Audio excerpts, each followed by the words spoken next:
이 얘기가 좀 파장이 있을 만한 얘기인데 결과적으로 대한민국에서는 현재 내가 사업을 하든 투자를 하든 부동산을 쓰든 뭘 하든 난이도가 너무 높아졌어요. 네. 일반 사람들이 공부 좀 해가지고는 쉽지 않은 정도 수준까지 됐는데 그 이유를 저는 환율부터 좀 시작을 네, 좋습니다. 하고 싶거든요. 네. 자, 일단 2018년에 최저임금 혹시 얼마인지 기억하세요? 2018년 최저임금 9,000원이었나요?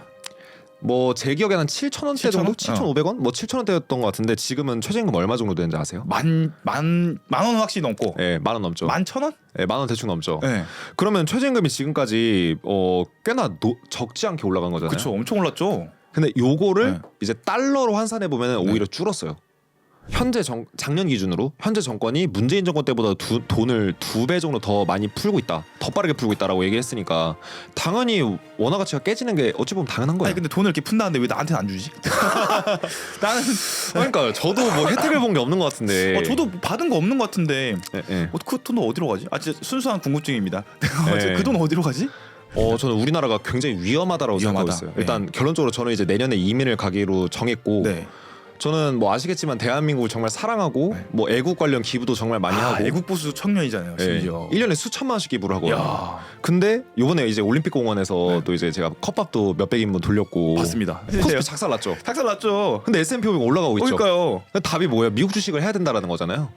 그러니까 우리나라의 주식은 이제 투기성도 짙고 외국인들이 안 들어오면 안 되는 시장인데 미국은 지금 전 세계 모든 외국인들 다 몰리고 있거든요. 그러니까 그렇게 사실 결과적으로 보면 투자도 결국은 지나고 보니까 한 달 전에만 해도 몰랐던 사람들이 한 달 뒤에 깨달았어요. 아, 국장은 하는 게 아니구나. 저는 이번에 코스피 이제 고점에서 붕괴되는 걸 기점으로 이 가계부채 문제가 터질 거라고 생각해요.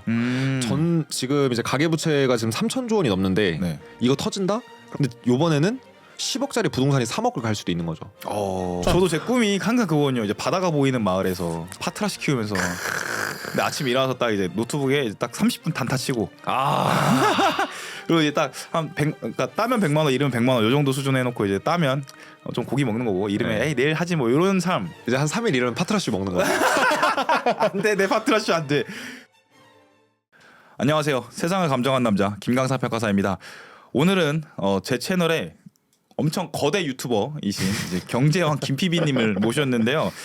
지금 오늘 촬영 기준 8월 7일 기준에서 하이닉스가 지금 150만 원 밑으로 떨어졌고요. 제 계좌도 많이 떨어졌습니다. 그래서 오늘은 우리 경제왕 김PB님과 함께 뭐 금리, 환율, 통화량 뭐 이런 것도 좀 얘기해 보면 좋을 것 같고요. 궁극적으로 무슨 주식을 사야 될지까지 제가 한번 물어보려고 오늘 한번 초대했습니다. 일단은 오늘은 좀 주식이나 경제 쪽 얘기를 좀 많이 할 것 같은데요. 일단 우리 대화하기 앞서서 간단한 자기소개 좀 부탁드리도록 하겠습니다. 이 소개를 여기다 좀. 네. 안녕하세요. 저는 경제왕 김PB라는 경제 유튜브 채널 운영하고 있는 김PB입니다. 반갑습니다. 네. 그리고 이제 이렇게 그냥 수다 떠듯이 얘기하면 돼요. 네. 오케이, 좋습니다. 수다 떠는데 저는 지금 계좌가 좀 마이너스라서 살짝 좀 무거운 수다를 좀 떨어보도록 하겠습니다. 일단은 지금 유튜브는 하신지는 얼마 됐죠? 제가 이 유튜브 만든 지는 한 2년 내외 정도 된 것 같고 총 유튜브 한 시간 한 7년 정도 되는 것 같아요. 야, 거의 맨날 유튜브 하신 거예요? 거의 평일에는 이제 뭐 특별한 일정 없으면 거의 맨날 하고 있어요. 주로 근데 경제 쪽 유튜브를 하시잖아요. 맞아요. 옛날에는 이제 제가 당시에 이제 비트코인을 투자를 많이 했었기 때문에 제가 관심 있는 비트코인으로 시작을 했다가 나중에 이제 경제 쪽으로 이제 확장하게 되면서 원래 제가 고등학교 1학년 때부터 주식 투자를 시작을 했었거든요. 지금 이제 16년 차인데 그 기간 동안 이제 했었던 경험이나 그다음에 제 경제적 관점 같은 것들을 이제 기반으로 유튜브를 하다 보니까 잘 되더라고요. 쭉 지금 그렇게 하고 있어요. 그리고 그러면 비트코인 같은 것도 하실 때 실제로 다 본인이 투자했던 걸 다 그냥 얘기를 하는 건가요? 그렇진 않고 이제 시장 브리핑 같은 것들을 많이 했었어요. 근데 그때 당시에는 이제 2020년, 2021년에 한창 비트코인 많이 올라가기 직전에 그때 당시 비트코인을 가상화폐라고 얘기를 했었거든요. 근데 그때 가상화폐 지금 안 사면 후회합니다라는 영상을 제가 2019년에 올렸는데 그러고 나서 비트코인이랑 이더리움이 정말 많이 올랐어요. 2019년이요? 네. 2019년이면 제가 청산당하고 그 다음 연도네요. 일찍 시작하셨네요. 네. 제가 그 2018년도 초에 그 이제 당시 법무부 장관님이 이제 비트코인 뭐 우리나라에서 거래 못하게 하겠다. 그래서 이제 그 유명한 그 빔이 터졌던 해인데요. 그때 살 걸. 제가 그때 비트코인이 300만 원까지 떨어졌을 때 제 주위에 고수분이 계세요.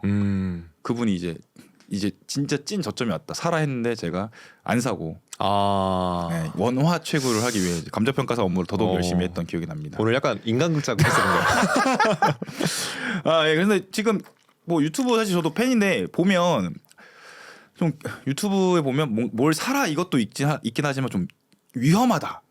이런 것도 좀 영상 많이 올리시는 것 같아요. 제가 이제 재미로 이렇게 얘기를 하는데 저희 집은 떡볶이 집이다, 네. 신라면 집이다 이렇게 말씀드리는데 이제 어떤 채널마다 특색이 있잖아요. 네네. 근데 저희 채널 같은 경우는 제가 생각했을 때 투자에서 가장 중요한 건 리스크 관리라고 생각해서 사람들이 체크해야 될 리스크 관리적인 부분들, 리스크적인 관점에서 봐야 될 뭐 경제나 그다음에 주식 이야기 이런 것들을 위주로 다뤄오고 있는데 네.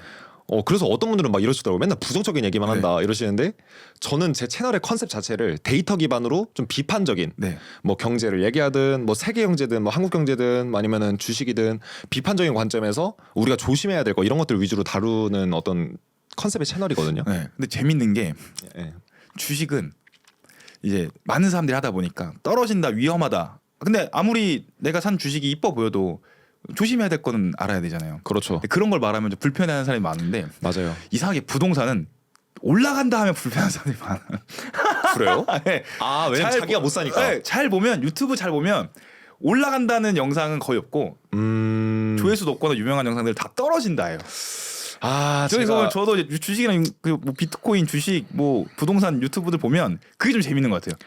제가 채널을 잘못 골랐네요. 제가 이제 부동산으로 했었어야 됐는데. 아 근데 그래도 주식으로 좀 되게 거의 한 30만까지 지금 26만. 야 얼마 안 남았네요. 3천 명 정도. 야 네. 진짜 부럽습니다. 저도 언젠가는 오늘 이 영상도 좀 터져야 될 텐데. 자 그러면 우리 경제학 김PB님한테 일단 첫 번째 질문입니다. 지금 우리나라 경제가 좀 위기라고 생각을 하시나요? 왜냐면 이게 그 영화 어디 유아인 나온 영화 뭐죠? 아 국가부도의 날. 아니요 그 베테랑. 베테랑. 베테랑에 나온 건데 거기 제가 좋아하는 대사가 있어요. 어릴 때부터 우리나라는 늘 경제 위기라고 했고 지금도 위기라고 하는데 사성장을 한다. 그래서 저도 그 관점에서 보면 밥을 먹을 때나 술을 먹을 때나 거리를 지나가면 사실 사람들이 아직도 많긴 하거든요. 소비도 많고. 그리고 뭐 일본도 뭐 800만 명이 갓나느니 뭐 이렇게 얘기를 하는데 근데 지금 아직도 뉴스나 이런 데서 보면 대한민국 경제 위기라고 한단 말이에요. 어떤 측면에서 조금 위기라고 보시는 것 같아요. 김PB님도 혹시 위기라고 좀 보시는 건가요? 저는 우리나라가 굉장히 위험하다라고 생각하고 위험하다. 있어요. 네. 일단 결론적으로 저는 이제 내년에 이민을 가기로 정했고 네. 저는 뭐 아시겠지만 대한민국을 정말 사랑하고 네. 뭐 애국 관련 기부도 정말 많이 하고 애국 보수 청년이잖아요. 예, 심지어. 1년에 수천만 원씩 기부를 하거든요. 야. 근데 요번에 이제 올림픽 공원에서 네. 또 이제 제가 컵밥도 몇백 인분 돌렸고 맞습니다. 800인분인가?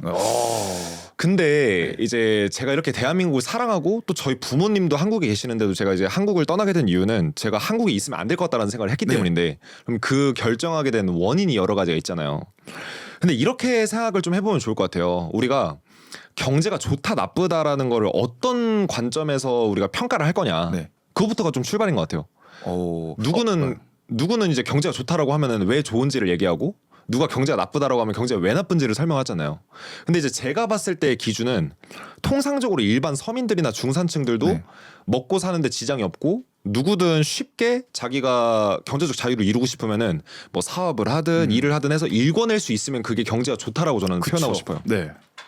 내가 뭔가 사업을 하거나 투자를 하려고 해도 성공률이 높은 그러면 기회의 창이 좀 많은 그런 느낌으로 보면 되겠네요. 그렇죠. 기회의 창도 기회의 창이고 그다음에 경제 성장률 자체로도 봤을 네. 때도 그렇고 경제 구조나 이런 걸 보고 통합적으로 말씀드리고 싶은 건데 일단 이런 게 있는 것 같아요. 우리나라는 지금 선진국 반열에 확실히 올라오긴 했거든요. 그렇죠.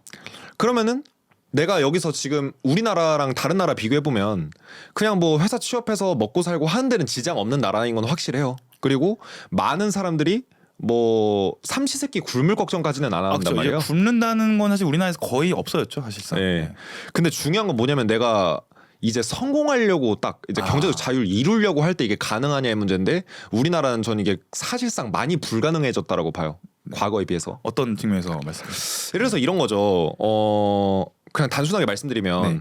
100억 벌면은 네. 50억 세금 내잖아요. 아, 사실 더 나갈 수도 있습니다. 아무튼 그렇죠. 50억 정도 나가죠. 네. 100억 벌어서 50억 나가면 50억 남죠. 네. 그거 내 자식한테 물려주면 25억 되잖아요. 네. 그냥 단순하게 계산해 봤을 네, 때 네. 상속세 최고 세율까지 맞아버린다 하면 그럼 사실상 이런 상황에 만약에 내가 성공하려고 하면은 성공해서 잘 되기 시작하면 세금이 미친 듯이 떼지니까 네. 내가 재투자를 하거나 뭔가 이거를 성장에 쓸 기회가 많이 없어요.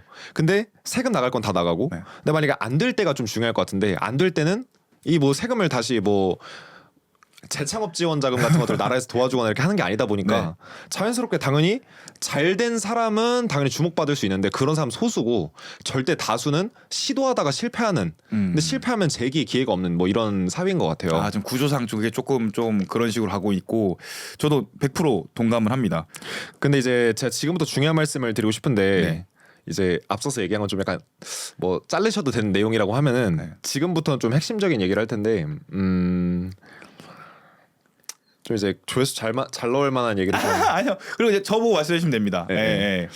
경제 이게 우리나라 경제가 핵심적으로 좀 안 좋은 이유.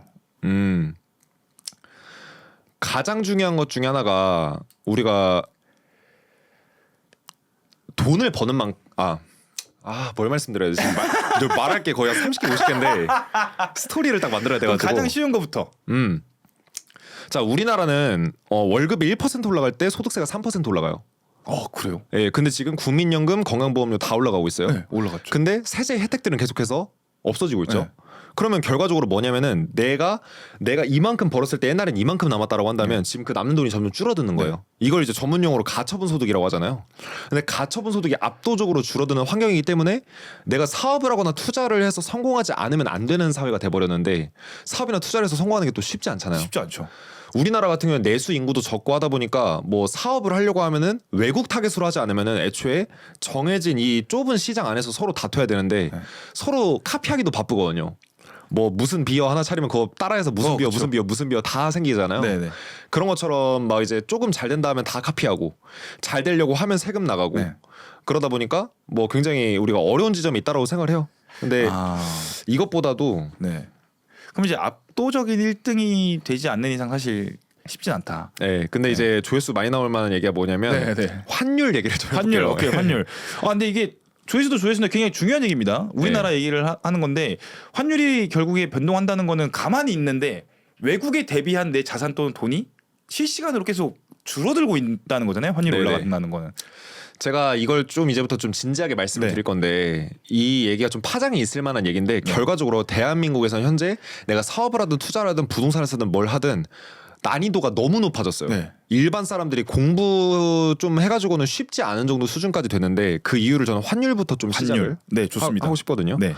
자 일단 2018년에 최저임금 혹시 얼마인지 기억하세요? 2018년 최저임금 9,000원이었나요? 뭐 제 기억에는 한 7,000원대 정도? 7,000원? 7,500원? 뭐 7,000원대였던 것 같은데 지금은 최저임금 얼마 정도 되는지 아세요? 만 원은 확실히 넘고. 네, 10,000원 넘죠. 11,000원? 네, 10,000원 대충 넘죠. 네. 그러면 최저임금이 지금까지 꽤나 적지 않게 올라간 거잖아요. 그렇죠. 엄청 올랐죠. 근데 요거를 네. 이제 달러로 환산해 보면 오히려 줄었어요. 시간당 이제 2018년에 시간당 우리가 7달러를 벌 수 있었는데 지금은 6.x 달러 정도 벌어요. 이게 무슨 얘기일까요? 무슨 얘기일까? 통화량이 일단 엄청 늘었다. 그리고 우리나라가 다른 나라한테 매력도가 떨어졌다. 뭐 멀리 가지 않더라도 일단 돈의 가치가 떨어졌다는 네. 걸 얘기를 하는 거죠. 그래서 저는 이걸 환율이 이제 올라가면서 이때 당시 2018년 당시에 환율이 1,000원이었고 네. 지금 이제 조금 잡혀서 1,400원 정도 하는데 사실 이제 뭐 한 2, 3년 전만 해도 1,300원 넘어가면 이제 국가 경제 위기다 뭐 이런 얘기를 했었는데 그쵸. 지금 1,500원이 막 넘어가고 이랬었던 상황 속에서도 다들 지금 뭐 쉬쉬하잖아요. 네. 근데 환율이 왜 중요한지를 제가 지금부터 말씀드리려고 하는데 자, 많은 사람들이 이렇게 얘기를 해요. 아니 환율이 올라가게 되면 수출 기업들이 달러로 이렇게 돈을 많이 가져오니까 우리나라에 좋은 거 아니야? 그게 교과서적인 답변이죠. 네. 지금까지의. 네. 네.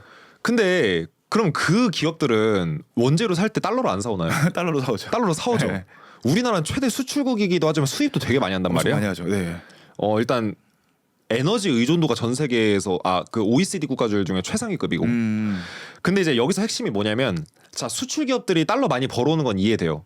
근데 그 기업들이 달러를 벌어와서 우리나라가 잘 먹고 잘 산다라는 건 마치 옆 동네에 압구정 부자 형님 있어요. 그 부자 형님이 돈을 잘 번다고 해서 내가 잘 버는 게 아니잖아요. 그렇죠. 사람들이 좀 착각하는 게 삼성전자, 하이닉스가 장사가 잘 된다고 해서 자기가 잘 먹고 잘 살 거라는 확신이 있어요 좀. 그거를 이제 이번 정권에서는 어떻게 조금 더 그 이익을 어떻게 좀 하려고 하시잖아요. 예. 그렇죠. 근데 결과적으로 이제 그런 기업들이 일단 우리나라에 많이 생겨야 되는데 일단 없어지는 것도 있지만 네. 이제 핵심적인 거 다시 돌아와서 말씀드리면 우리나라 환율이 1,000원에서 1,500원 가는 사이에 부동산은 정말 천정부지로 치솟았잖아요. 엄청 올랐죠. 네. 근데 하물며 소름 돋는 사실 하나 말씀드리면 2018년 이제 2017년에 문재인 정권이 들어서고부터 2018년부터 이제 본격적으로 우리나라 원화 가치가 무너지기 시작을 했어요. 네. 이때 당시에 복지도 늘고 뭣도 늘고 다 늘었는데 결과적으로 사람들이 2018년이랑 지금이랑 비교해봤을 때 어떤 때가 더 잘 먹고 잘 살만 해요? 물어보면 2018년 좀 더 나은 것 같아요. 네. 그쵸? 일단은 희망이라도 조금 더 있었던 것 같아요. 그때는. 근데 이제 체감을 그렇게 하면 그럼 이유가 무엇인가라고 하면은 가장 높은 확률로 환율이 제일 우선인 것 같아요. 많은 사람들이 저희 또 이제 오프라인에서 얘기했었잖아요. 아, 그쵸. 이게 많은 얘기를 했었죠. 부동산을 우리가 좀 예시를 들 수 있는데 강남 부동산 이런 게 막 이제 10억에서 20억 됐다라고 했을 때 이게 과연 부동산이 오른 거냐 네. 아니면은 화폐의 가치가 떨어진 것이냐 네. 이걸 이제 좀 우리가 자세히 이제 짚어봐야 되는데 일단 원화 가치가 2018년부터 현재까지 30%가 넘게 깨졌어요. 네. 어마어마한 수준이거든요. 어마어마하죠. 그럼 이게 이제 환산을 해보면은 내 재산이랑 소득이 60% 이상 늘지 않았으면 나는 지금 이 원화 가치 하락의 피해자인 거예요. 거기다가 이제 물가 상승률 정도도 반영을 해 보면 물가 상승률까지 포함하면 훨씬 크죠. 그렇죠. 그래서 제가 이렇게 얘기를 하거든요.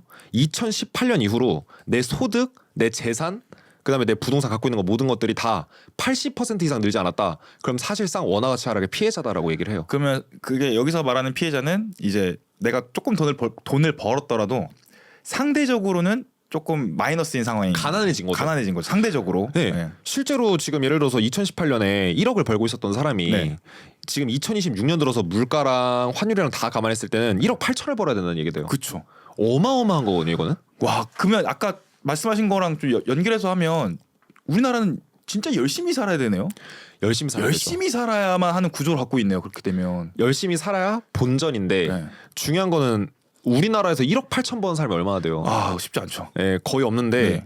심지어 그 소득이 이제 2018년 대비해서 80% 이상 늘었어야 했다. 소득, 네. 재산, 뭐 부동산이든 뭐든 내가 투자하는 모든 것들. 그렇죠. 근데 그렇게 는 사람이 거의 없어요. 그러니까 사람들이 체감 경기가 어렵다라고 느끼는 거거든요. 옛날에는 내가 이제 뭐 500만 원만 벌어도 밥 사 먹고 뭐 데이트도 하고 해외여행도 가끔 다니고 자녀 교육도 시킬 수 있었는데 지금 안 되는 이유가 뭐예요? 환율 때문에 그런 거죠. 환율.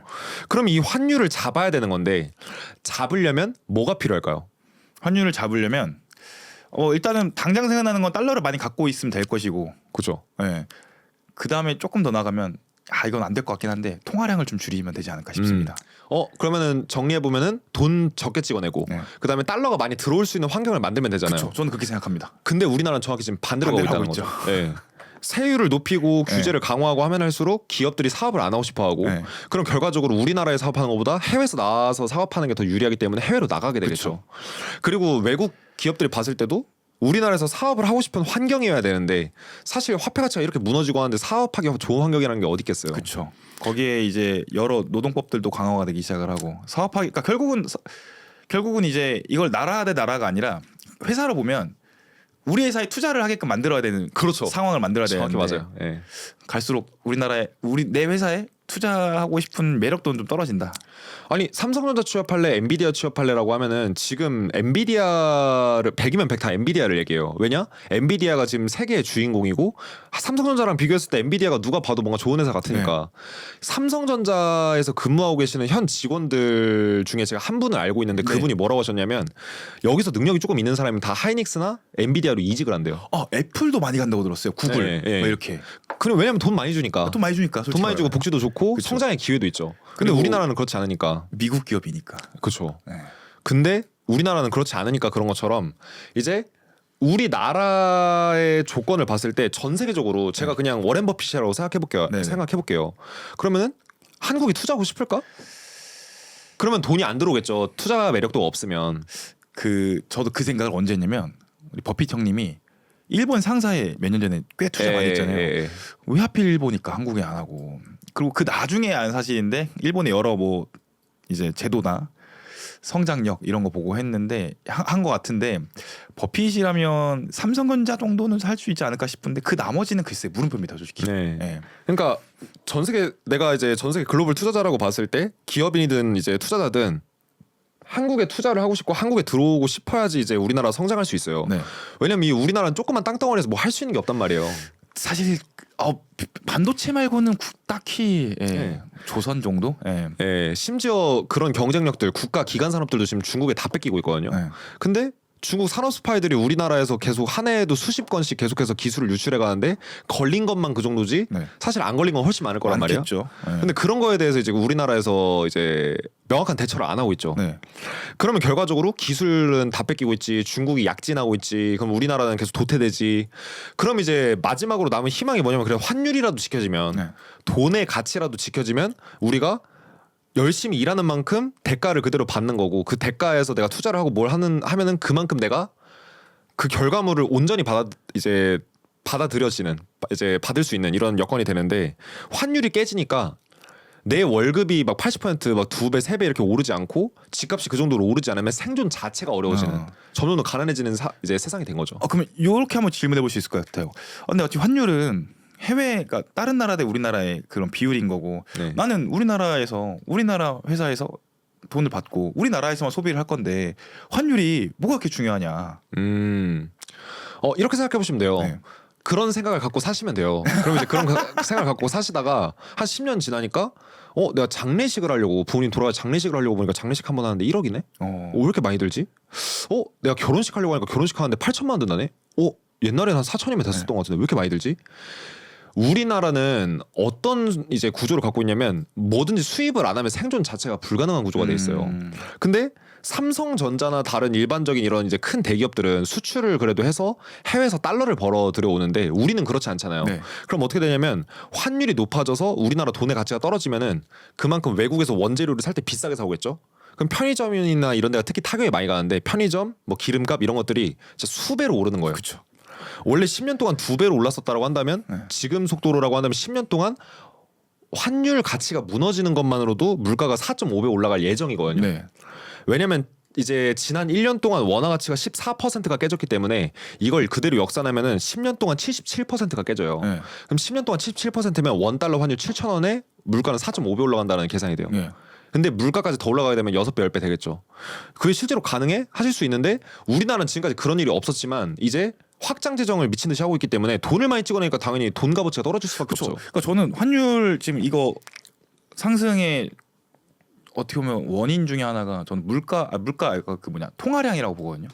돈을 많이 찍어내니까 그렇죠. 돈 값어치가 떨어질 수밖에 이게 없는 쉽게 거예요. 말하면 뭐 달러가 10장이고 원화가 10장이면 한 장 대 한 장인데 달러 10장인데 원화가 100장이면 10대 1이잖아요. 그렇죠. 그러니까 이것 때문에 아주 기본적인 수요와 공급의 원리잖아요. 네, 아주 기본적인 거죠. 네, 네. 경제학과 1학년 학생들 첫 수업에서 배우는 내용일 네. 거예요. 이게 수요와 공급이 그만큼 중요한 건데 공급이 미친 듯이 늘어나니까 당연히 이제 가격이 떨어질 수밖에 없는. 근데 앞으로 우리나라의 이 확장 재정은 제 사견으로는 늘면 늘었지 줄어들 것 같지 않다. 제가 똑같은 얘기 하거든요. 네. 자, 한번 우리가 계산을 해볼게요. 국가 총부채가 얼마나 늘어났냐를 기준으로 봤을 때 5년 동안 문재인 정권에서 환율 많이 깨지고 부동산 많이 올랐죠. 네. 이때 400조 원 정도 이제 국가 총부채가 늘어났다라고 하더라고요. 윤석열 정권 때는 3년 동안 200조 원, 조금 네. 줄었어요. 네. 이제 연평균으로 보면. 근데 이재명 정부에서 1년 동안 280조 원. 그러면 5년 동안이면 1,000조 원이 넘는 건데. 1,400~500조까지도 갈 수 있겠네요. 일단 그리고 뭐 이제 그 제가 언론사 기사 확인해봤을 때도 현재 작년 기준으로 현재 정권이 문재인 정권 때보다 돈을 2배 정도 더 많이 풀고 있다, 더 빠르게 풀고 있다라고 얘기했으니까 당연히 원화 가치가 깨지는 게 어찌 보면 당연한 거예요. 아니 근데 돈을 이렇게 푼다는데 왜 나한테는 안 주지? 나는 그러니까 저도 뭐 혜택을 본 게 없는 것 같은데. 저도 받은 거 없는 것 같은데 네. 그 돈 어디로 가지? 진짜 순수한 궁금증입니다. 네. 그 돈 어디로 가지? 뭐 전라남도 신안으로 가더라고요. 거기가 이제 그거잖아요. 1호 뭐지 그 뭐냐 그 무슨 사업 1호였는데 최근에 했었는데 거기 뭐 몰라요. 근데 뭐 인구 5만 명도 안 되는데 네. 막 지원 사업 막 몇 조 단위로 들어오고 이런 거 보면 신기해요. 그 지방 육성 한다고 하는 것 같은데요. 아무튼 네 환율이 되게 중요하다. 저도 사실 환율이 사람들이 그 지식적으로는 알고 있는데 이렇게까지 급변한 게 제 기억에는 IMF 정도, 서브프라임 정도. 네. 그 이후에 사실 환율이 이렇게 급변한 적이 별로 없으니까. 그렇죠. 그래서 요즘에 좀 근데 저도 제가 봤을 때는 생각보다 훨씬 위험하고 되게 중요한 왜냐면 가만히 앉아서 내 자산이 줄어들고 있는 거잖아요. 그렇죠. 실시간으로. 아니 그냥 이렇게 생각해 보시면 돼요. 여러분들 동남아 여행 갔을 때 한 제가 기억하기로는 5년 전, 10년 전만 해도 여행 가면은 되게 쌌었어요. 그러니까 다들 해서 동남아 좋다. 뭐 인당 100만 원이면 항공기까지 다 해서 뭐 재밌게 놀 수 있다. 이렇게 했는데 요즘 인당 100만 원으로는 안 될 것 같던데. 아 쉽지 않아요. 제가 이제 뭐 발리도 가보고 네. 푸켓도 가보고 진짜 가깝다 보니까 일은 제가 어렸을 때부터 해서 일을 하면서 여행을 다니기가 가까운 데가 동남아나 뭐 괌 이런 데밖에 없으니까 여기 이 4시간 5시간 거리 쪽으로 많이 다녔거든요. 아, 네네네. 근데 진짜 불과 5, 6년 전만 해도 이 정도까지는 아니었던 것 같은데 요즘에 발리 가면은 물가가 한국보다 비싸요. 네. 그게 왜 그러냐면 우리나라는 계속해서 저성장하고 있고 쇠퇴하고 있고 화폐 가치도 떨어지는데 네. 그 국가들은 경제가 계속 고속 성장을 하고 있거든요. 특히 그죠. 인도네시아는 전 세계에서 가장 빨리 성장하고 있는 네. 나라 중에 하나고 그러다 보니까 얘네는 나라가 성장해서 화폐 가치도 높아져요. 우리나라는 안 그래요. 그러니까 다 이제 자연스럽게 우리가 동남아 가면 당연히 상대적으로 비싸다고 느낄 수밖에 없는 거죠. 그럼 이대로 10년, 20년 가면 어떻게 될까요? 나중에는 우리가 인도네시아 사람들 우리나라 오면 놀러 오면 발 마사지 해줘야 될 수도 있다라는 그 거예요. 필리핀이 60년대 우리나라보다 잘 살았다고 하잖아요. 예. 네. 그런. 근데 필리핀이랑 우리나라랑 제가 좀 분석을 해보니까 놀랍도록 비슷한 부분이 많아요.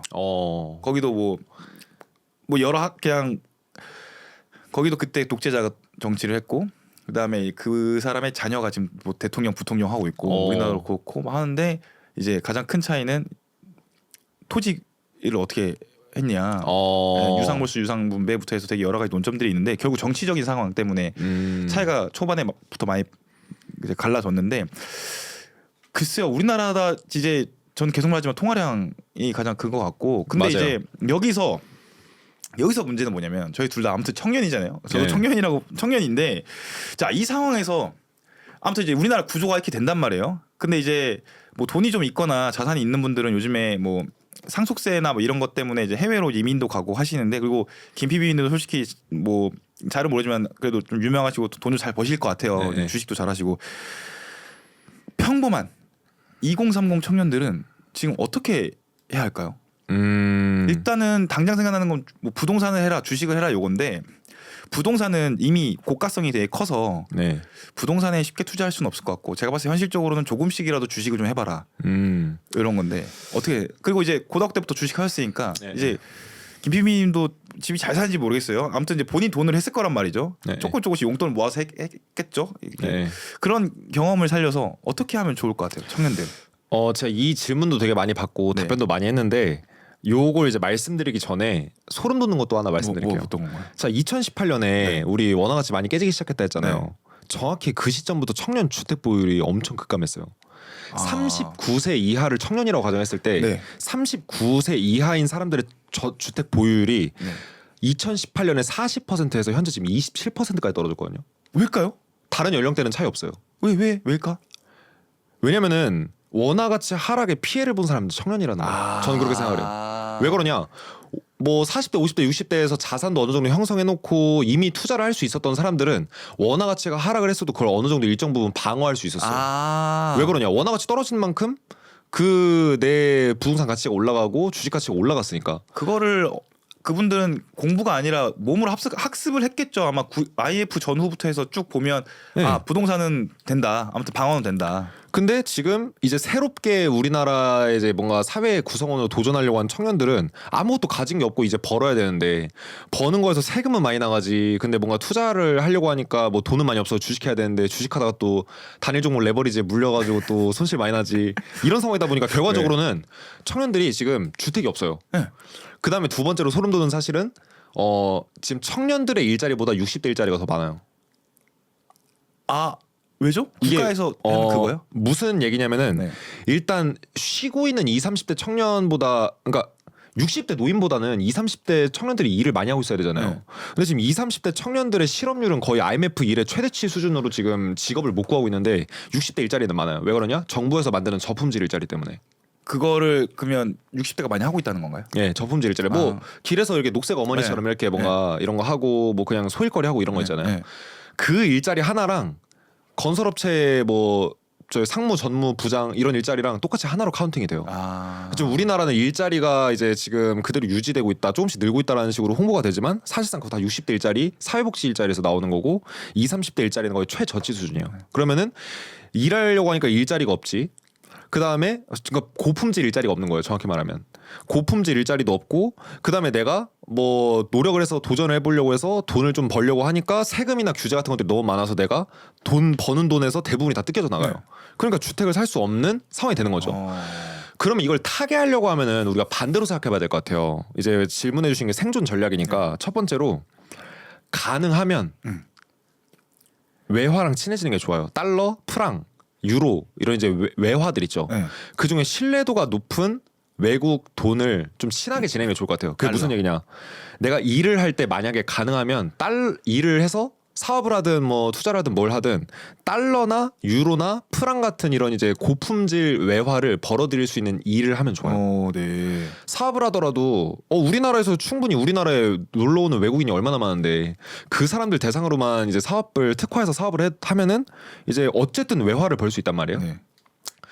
그렇게 하고 자산도 외화로 네.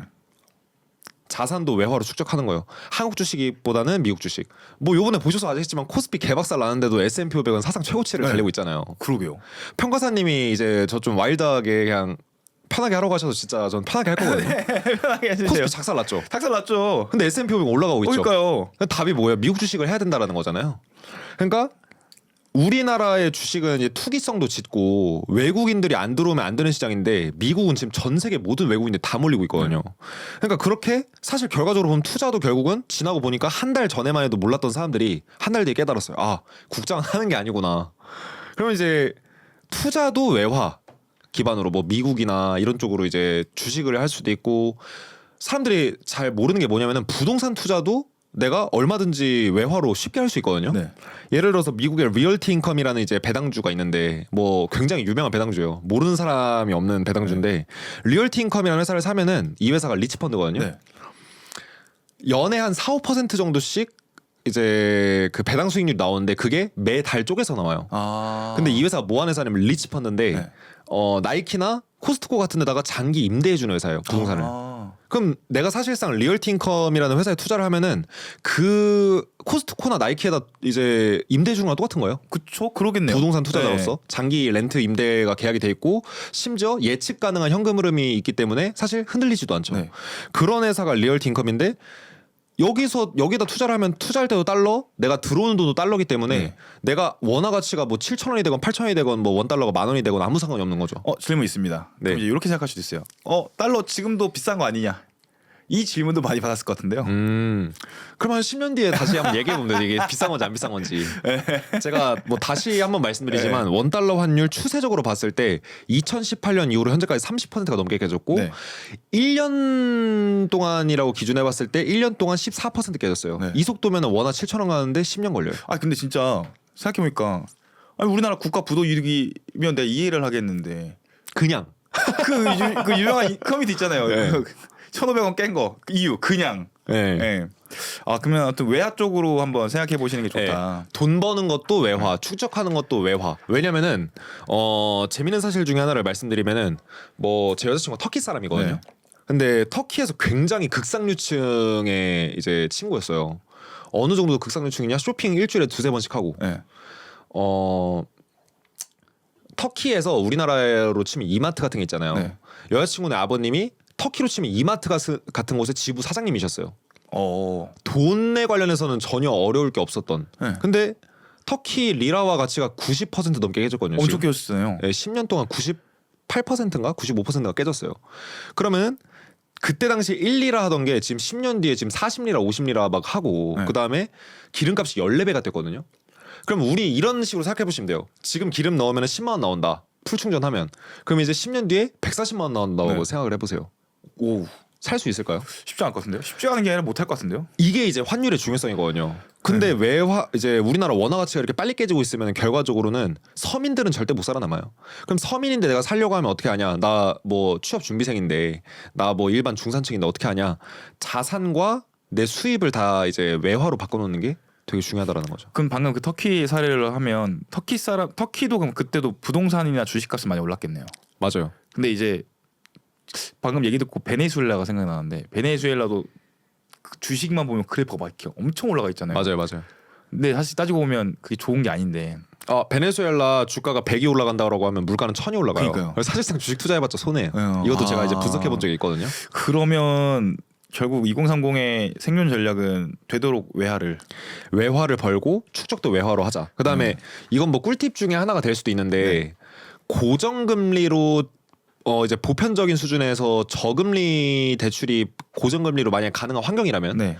이제 저 같은 경우 이제 부동산 전문가는 아니니까 그러면은 대출을 이빠이 받아가지고 부동산이나 뭐 아니면 다른 자산들을 투자해 놓는 게 좋아요. 왜 그럴까요? 금리는 낮은 금리라면 훨씬 레버리지 효과도 나올 수 있고 그래서 그런 게 아닐까요? 변동금리 같은 경우 우리나라가 안 좋아지면 자, 제가 말씀드릴게요. 자, 네. 지금 원달러 환율 1,500원이죠. 네. 만약 3,000원 된다고 생각해 보세요. 그럼 우리나라 돈의 가치가 1억이었던 돈이 5천만 원이 되는 거잖아요. 근데 대출을 지금 1억 정도 받아 놓으면은 그냥 시간이 지나서 환율이 3,000원이 되면 내가 갚아야 될 돈이 5천만 원밖에 안 돼. 그런 관점에서 실질 가치가 5천만 원밖에 안 되기 때문에 내가 1억을 빌리고 5천만 원만 갚는 꼴이 돼요. 똑같이 1억을 갚는 거지만. 그쵸. 근데 만약 여기서 금리가 상당히 합리적이다. 그러면 해볼 만한 이제 게임이라는 거죠. 그래서 실제로 터키나 이제 경제가 망한 국가들에서 큰 돈을 벌었던 부자들을 보면은 다 이제 외화로 돈을 벌어가지고 그 돈을 이제 핵심지 부동산에 투자를 해서 대출 이빠이 땡긴 사람들이 살아남았어요. 그러면 결국 우리나라가 안 좋아질 거라는 가정하에. 네. 예. 근데 뭐 저도 거의 대부분 동의합니다. 예, 근데 예. 지금 뭐 저는 부동산이 너무 고점이라고 생각하기 때문에 부동산 얘기도 좀 부동산은 우리 아까 커피 마실 때 얘기했지만 부동산에 대해서도 근데 모른다고 계속 하시는데 얘기하다 보면 아는 게 꽤 많아요. 통계 기반으로 네, 거의 예, 꽤 많으신데 근데 저도 예전에 우리 그 전화 인터뷰 했었잖아요. 근데 예. 저도 부동산이랑 주식이 다른 점도 많지만 비슷한 점은 좀 올라가는 곳만 올라가고 있거든요. 맞아요, 근데 정확히. 코로나 때는 다 올랐어요. 전국에 있는 부동산이 다 오르고. 그게 베스트죠. 네. 근데 지금은 진짜 입지의 중요성이 더 중요해지는 게 오르는 데만 오르는데 근데 그때 우리 그때 얘기한 것처럼 이게 서울 부동산 값이 엄청 올랐다고 하지만 달러 표시로 하면 사실 제가 봤을 땐 서울만 조금 좀 방어한 상태인 거고 맞아요. 다른 데는 다 떨어지고 있거든요. 소름 돋는 건 뭐냐면 네. 지난 1년 동안만 봤을 때 원화 가치 14% 떨어졌잖아요.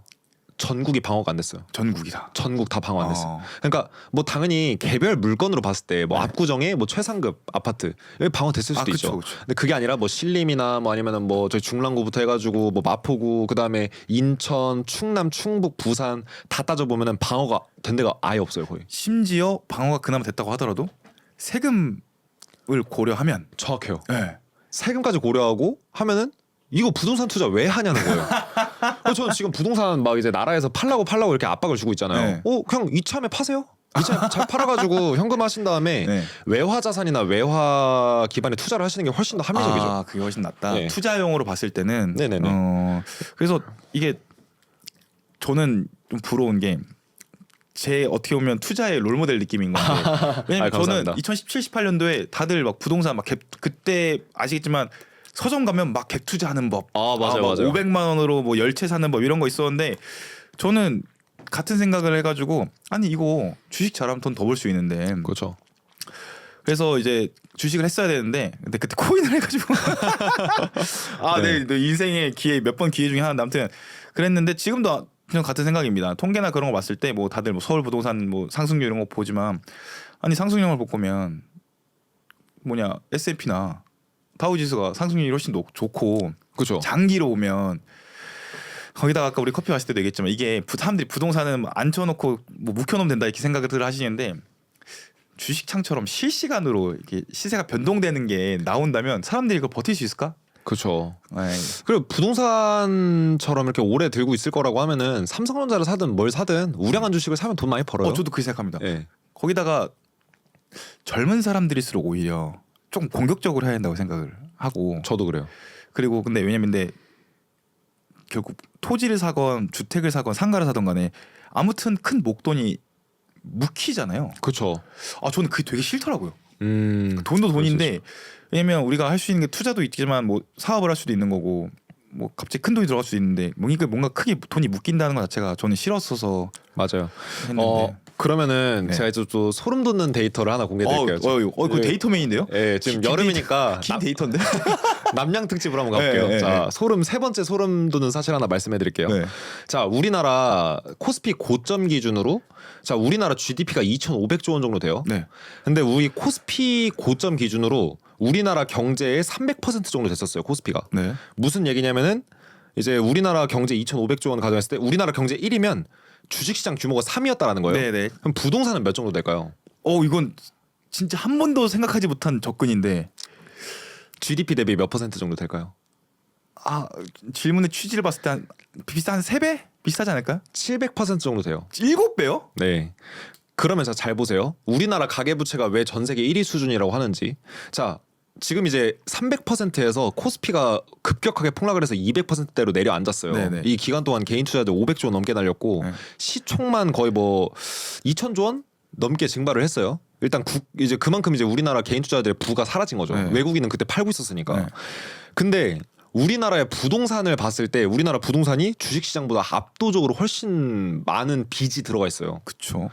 그러면은 이제 IMF에서도 경고한 내용인데 이게 왜 그러냐면은 예를 들어서 우리가 월급 500만 원을 받아가지고 거기서 대출이자랑 뭐 그다음에 부동산 뭐 이거 원리금 내고 나서 남은 돈 가지고 생활을 할 수 있잖아요. 네. 그거 가지고 저축도 하고 새롭게 투자를 할 수 있는 종잣돈도 마련하고 이렇게 하는 게 이제 일반적인 방식인데 지금 이 갚아야 되는 돈이 너무 많으니까 사람들이 빚을 너무나 많이 땡겨가지고 막 부동산도 사고 뭣도 하고 했다 보니까 무리하게 산 사람들이 많아요. 그렇죠. 네. 그게 이제 가계부채 전 세계 1위예요 우리가. 근데 이 정도 수준인데 그러면은 주식이랑 부동산 다 합쳐봤을 때 몇 퍼센트냐? 1000% 정도. 네. 고점 기준. 네. 그럼 1000%면 무슨 얘기냐면은 우리나라의 경제가 1위라고 봤을 때 주식이랑 부동산에만 들어간 우리나라의 빚이 다 합쳤을 때 우리나라 경제의 10배가 된다는 얘기예요. 여기서부터 이제 우리나라가 무너질 수밖에 없는 얘기 이제 이유가 나온 거죠. 그러면 그게 아까 말했던 환율에 좀 반영이 되겠네요. 왜냐면 외국 투자들이 봤을 때 여기 좀 위험한 나라인데 그렇죠. 빚이 좀 많네. 그렇죠. 근데 그것보다 더 중요한 건 뭐냐면은 저는 이번에 코스피 이제 고점에서 붕괴되는 걸 기점으로 이 가계부채 문제가 터질 거라고 생각해요. 전 지금 이제 가계부채가 지금 3,000조 원이 넘는데 네. 이거 터진다? 그럼 어떻게 되냐면은 아무도 부동산을 사고 싶어 하지 않고 살 돈이 없죠 일단. 그쵸. 빚을 땡길 만큼 땡겼으니까 아무도 부동산을 못 사고 아무도 주식을 못 사는 단계까지 갈 거예요. 그러면은 그렇게 되면 어떻게 되냐면은 가격이 폭락하는 상황이 생겨요. 네. 근데 다른 나라들보다 가계부채가 압도적으로 높기 때문에 더 심각한 수준으로 폭락을 할 거거든요. 네. 2018년에도 글로벌 금융위기 때 우리나라 부동산 좀 많이 깨졌었는데 막 강남 부동산도 20-30% 깨지고 했었잖아요. 근데 요번에는 10억짜리 부동산이 3억을 갈 수도 있는 거죠. 저는 그래서 지금 제가 뭐 돈이 없어서 제가 뭐 돈이 없어가지고 부동산을 안 사고 이런 게 아니라 진짜 저는 부동산에 대해서 너무 비관적으로 생각하기 때문에 네. 부동산을 안 사고 있어요. 그리고 이미 뭐 주식이나 이런 걸로 잘 하고 계시는데요. 예. 네, 저도 투자 시장에서 느낀 건 본인이 잘하는 것만 해도 된다. 맞아요, 네, 맞아요. 네. 그리고 어차피 뭐 이민 가실 건데요, 뭐. 맞아요. 네. 근데 맞다 이민 얘기 좀 하면 이제 네. 어떻게 거기 살 집은 거기 마련해 놓으신 건가요? 뭐 꼭 그런 건 아닌데 일단 제 나라를 궁금해하시는 분들이 되게 많으셔서 말씀드리면 저는 이제 키프로스랑 조지아 둘 중에 하나로 가려고 하는데 네. 뭐 이유는 이제 여자친구가 터키 사람인데 터키랑 가깝기도 하고 그 다음에 키프로스랑 조지아의 공통점이 둘 다 이제 주식 투자 세금이 빵이에요. 나 100억 1000억을 벌어도 빵이에요. 완전 매력적이잖아요. 네. 그럼 제 입장에서 안 갈 이유가 없는 거거든요. 네. 근데 시간대도 잘 맞아요. 네. 왜냐면 미국 이제 9시 장 열리면 우리나라는 밤 10시 반이거든요. 10시 반, 그렇죠. 근데 저는 이제 지금 유동성 문제 때문에 이제 한국에서 투자하기가 조금 이제 제 전략대로 하기가 껄끄러워진 상태예요. 금액이 커지면 커질수록 이게 투자를 적재적소에 하기 힘들거든요. 그러면은 큰 시장으로 가야 돼요. 우리나라보다 더 20배가 큰 미국 주식시장으로 가야 되는데 밤 10시 반에 맨날 일어나서 매매해서 새벽 6시까지 5시까지 보고 있으면 그거 돈도 돈인데 건강과 네. 체력과 멘탈이 호스피스 병동 가는데 3년도 안 걸릴 것 같거든요. 그래서 이제 그런 시간대도 맞추고 세금도 적게 내고 그 다음에 심지어 생활비도 우리나라보다 싸요. 네. 그래가지고 이제 저는 최종적으로 결정한 게 조지아로 일단은 결정을 했어요. 갔다가 이제 괜찮으면은 뭐 키프로스로 이민 가거나 할 건데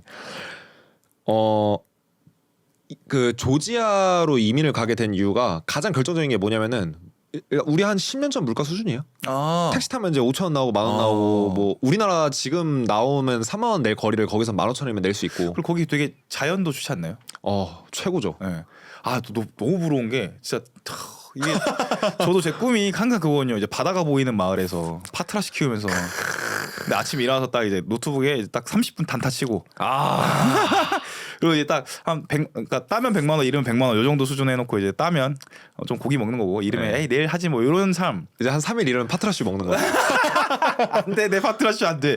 그 벽난로 앞에서 딱 이제 이러고 이러는 삶인데 부럽습니다. 근데 이제 그렇게 되는 이유 중에 하나가 일단 뭐 사업도 좀 하시고 주식도 좀 잘하시잖아요. 네. 네, 근데 주식을 아까 이제 잘하면 장점이 제가 봤을 때는 어디서든 할 수 있다. 아 최고의 장점이죠. 네, 이게 장점인데 근데 대신에 반대로 어디서든 잃을 수 있다잖아요. 그렇죠. 근데 네, 더 네. 나아가서는 주식이 아니라 코인이든 뭐든 차트가 있고 시세가 실시간으로 거래가 되는 종목이면 어느 상품에든 다 투자할 수 있어요. 그 말 나온 김에 그것 좀 한번 물어봐야겠다.